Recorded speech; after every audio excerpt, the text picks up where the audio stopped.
دیکھ کر آپ کو سلام کر دے. تو مسلمان کا مسلمان پر پہلا حق یہ ہے کہ رد السلام. کوئی مسلمان سلام کر رہا ہے تو اس کے سلام کا جواب. سلام کرنا سنت مصطفیٰ ہے، واجب نہیں ہے، ضروری نہیں ہے. مسلمان کی شان یہ ہے کہ مسلمان کو دیکھ کر سلام کرتا ہے. آقا کریم صلی اللہ علیہ وسلم ارشاد فرماتے ہیں کہ جو سلام میں پہل کرتا ہے اللہ اس کو 10 نیکیاں زیادہ عطا فرماتا ہے. آقا کریم صلی اللہ علیہ وسلم جب ایک جگہ سے دوسری جگہ منتقل ہوتے تھے اور کسی شے یا کسی چیز یہاں تک کہ پردہ حائل ہو جاتا تھا یا دیوار کی آڑ ہو جاتی تھی، آپ دوبارہ تشریف لاتے تھے اور گزرتے تھے تو آپ پھر دوبارہ سلام کرتے تھے.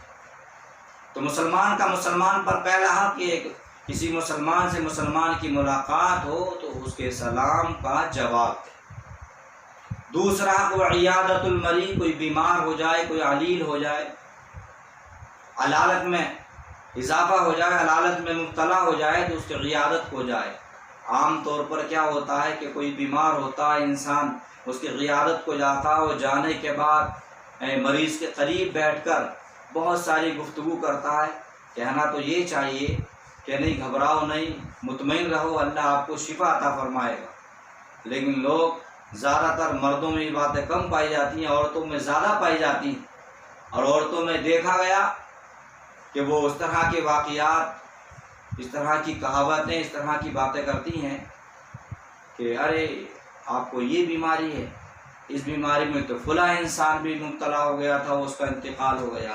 تو اس طرح سے مریض کی پریشانی میں اضافہ ہو جاتا ہے، وہ بے چین و بے قرار ہو جاتا ہے، وہ سوچنے پر مجبور ہو جاتا ہے کہ لگتا ہے میں بچوں گا نہیں.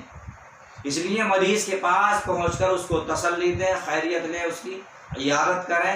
تو عیادت کرنے کا طریقہ یہ ہے کہ آپ اس کے سامنے وہ واقعات اور وہ باتیں کریں کہ جن بیماریوں میں آپ کے دوست، احباب، اعزا قاری مبتلا تھے اور اللہ نے ان کو شفا عطا فرمائی. جب آپ اس طرح کی گفتگو کریں گے کہ ہمارے فلاں عزیز بیماری میں مبتلا تھے اور اللہ نے ان کو شفا عطا فرما دی، تو وہ مریض سوچنے پر مجبور ہو جائے گا، کہے گا جب اللہ نے اس کو شفا عطا فرما دی تو مجھے بھی شفا ضرور مل جائے. عام طور پر یہ ہوتا ہے کہ لوگ عیادت کو جاتے ہیں تو فروٹ لے کر کے جاتے ہیں، پھلوں کو لے کر کے جاتے ہیں، جوس لے کر کے جاتے ہیں. جبکہ صحیح بات یہ ہے کہ آپ جوس لے کر کے جائیں تو ممکن ہے کہ ڈاکٹر نے جوس پینے کو منع کر دیا ہو، پھل فروٹ کھانے کو منع کر دیا ہو. تو یہاں ضرورت اس کو پیسے کی ہے. اگر آپ کو اس کی مدد کرنا ہے تو بجائے سیب و کیلا لے جائے، آپ ان کی جگہ پر 100، 200، 500 روپے کا اس کا تعاون کر دیں تاکہ اس کی مدد بھی ہو جائے. کیونکہ بیماری انسان کو بتا کر کے نہیں آتی ہے، بیماری کا کوئی ٹائم ٹیبل نہیں ہے، بیماری اچانک آ جاتی ہے. اور تجربہ یہ ہے، دیکھا یہ جاتا ہے کہ پورے گھر فنا ہو جاتے ہیں، زمین جائیداد بک جاتی ہے، پلاٹ بک جاتے ہیں، گھر بک جاتا ہے، سارا بینک بیلنس ختم ہو جاتا ہے.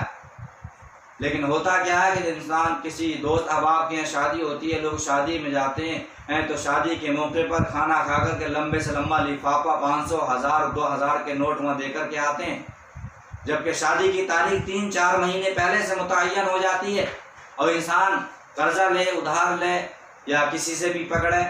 کل ملا کے نتیجہ یہ کہ شادی کے سارے انتظام وہ پہلے ہی کر لیتا ہے.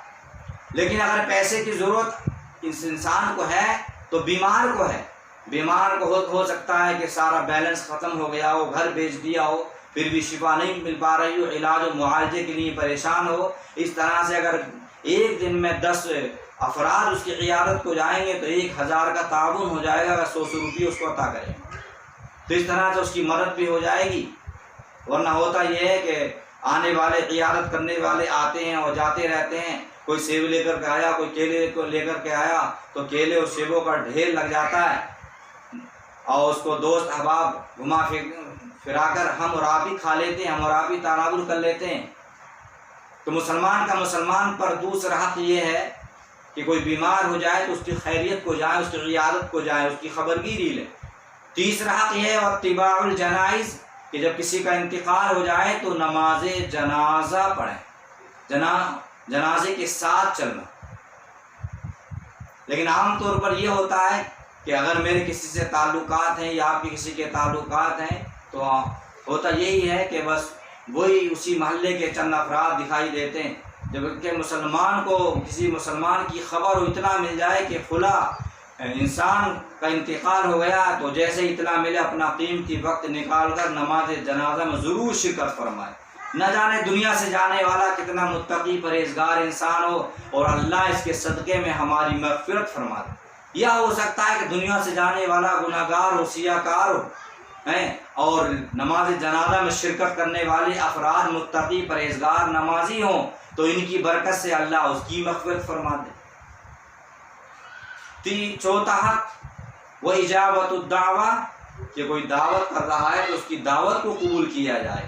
عام طور پر یہ ہوتا ہے کہ لوگ دعوتیں کرتے ہیں لیکن دعوت خوشی کے موقع پر کی جاتی ہے، بچہ پیدا ہو چھٹی کے موقع پر دعوت کر دی جائے، عقیقہ کے موقع پر دعوت کی جائے، ولیمہ کے موقع پر دعوت کر دی جائے، شادی بیاہ کے موقع پر دعوت کی جائے، کوئی دقت نہیں ہے، اس دعوت کو قبول کر لینا چاہیے اور جانا چاہیے اس کی دعوت کو قبول فرما کر۔ لیکن عام طور پر یہ دیکھا جاتا ہے کہ لوگ 10واں 20واں اور 40ویں کے موقع پر چھوائی و برسی کی فاتحہ کے موقع پر دعوت کرتے ہیں، اور پھر دعوت کرنے کا بھی طریقہ یہ ہے کہ چنندہ چہروں کو، منتخب چہروں کو، چمکتے ہوئے چہروں کا انتخاب کرتے ہیں کہ فلاں پردھان صاحب کی، فلاں ممبر صاحب کی، فلاں پارشد صاحب کی، فلاں حاجی صاحب کی، فلاں نمازی صاحب کی، اس طرح سے لوگ دعوتیں کرتے ہیں۔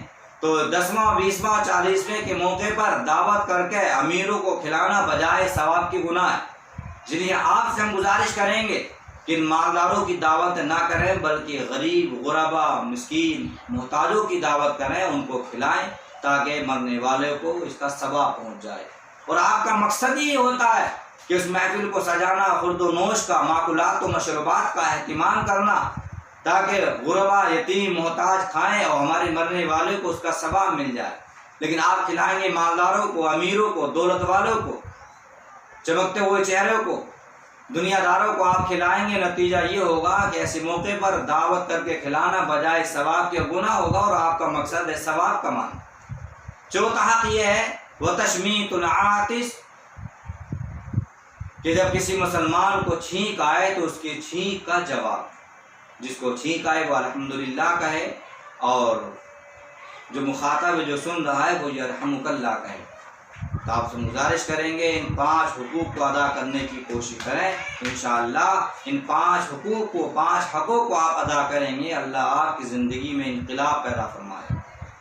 اللہ والوں سے محبت کیجیے، اللہ سے ڈریے، نیک اعمال کیجیے، اللہ کو یاد کرتے رہیے، گھر میں رہیے، ویران میں رہیے، کہیں بھی رہیے، اپنوں میں رہیے، غیروں میں رہیے، لیکن مسلمان بن کر زندگی گزاریے، اور وہاں یہ ثابت کیجیے کہ مسلمان وہ مسلمان ہوتا ہے کہ کہیں بھی رہتا ہے کہ مسلمان اسلامی زندگی گزار کر اپنے کلچر، اپنے مزاج، اپنے اخلاق، اپنے کردار سے یہ ثابت کرتا ہے کہ مسلمان کہیں بھی رہے لیکن مسلمان بن کے زندگی گزارتا ہے۔ اللہ سے دعا مولا ہم سب کو اچھے اعمال کرنے اور ان 5 حقوق کو ادا کرنے اور ان پر عمل کرنے کی توفیق عطا فرمائے۔ استغفر اللہ ربی من کل ذنب و اتوب الیہ۔ السلام علیکم ورحمۃ اللہ تعالی وبرکاتہ۔